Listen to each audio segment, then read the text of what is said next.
कहा बिना कलश के प्राण प्रतिष्ठा कैसे होगी, किसी ने कहा बिना कलश के प्राण प्रतिष्ठा कैसे होगी, किसी ने कहा जब चुनाव ही प्राण हो तो सोचो कौन सी प्रतिष्ठा दांव पे लगी होगी। लोग तो कुछ कहेंगे, लोगों का काम है कहना, आप जन की बात मत सुनना, सिर्फ मन की बात करना। फिर भी खुश थे हम 500 साल का सपना जो पूरा हो रहा था, हमारे अंदर का हिंदू भी पूरी तरह से जाग गया था। तो चल पड़े अयोध्या की ओर, राम लल्ला की दर्शन की आस लगाए।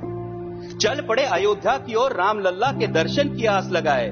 जो सामने नजारा देखा वो देखकर दंग रह गए।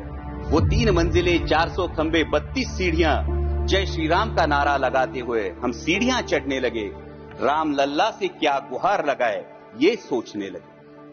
पहली सीढ़ी पर याद आई महंगाई, पहली सीढ़ी पर याद आई महंगाई, दूसरी पर देश में बढ़ती बेरोजगारी, तीसरी पर पत्रकारिता की चरण चुंबकता, चौथी पर सेंट्रल एजेंसीज की संदिग्ध भूमिका।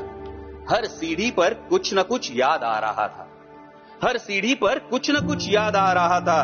कहीं 15 लाख का जुमला, कहीं किसानों का आक्रोश था, कहीं महिला कुश्तीगिरों की वेदना थी, कहीं सालाना 2 करोड़ रोजगारों का वादा था, कहीं बढ़ती सांप्रदायिकता थी, तो कहीं चुनिंदा पूंजीपतियों पर मेहरबान हमारी सरकार का चेहरा था। इस वास्तविकता ने झंझोड़ने के बाद भी हम अंधभक्तों की तरह चलते गए। होश तो तब संभाला जब राम लल्ला के दर्शन हुए। हमें नतमस्तक देख राम लल्ला मुस्कुराते हुए बोले, हमें नतमस्तक देख राम लल्ला मुस्कुराते हुए बोले, मैं कल भी था, आज भी हूं, कल भी रहूंगा। जितना इस मंदिर में हूं उतना ही तुम्हारे मन में रहूंगा। लेकिन याद रखना हमेशा मैंने त्रेता युग में रामराज जलाया था, तुम कलियुग में जीते हो जहां संविधान ने गणराज जलाया है। धर्म समाज का किनारा जरूर है, धर्म समाज का किनारा जरूर है, लेकिन देश एक बहती धारा है।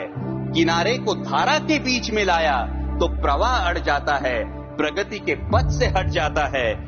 इसलिए धर्म का ठेकेदार नहीं, पहरेदार बनना चाहिए। इसलिए धर्म का ठेकेदार नहीं, पहरेदार बनना चाहिए। तुम रहो न रहो, वो रहे न रहे, ये देश रहना चाहिए, देश का संविधान रहना चाहिए, देश का लोकतंत्र रहना चाहिए, ये देश रहना चाहिए। जय हिंद, धन्यवाद।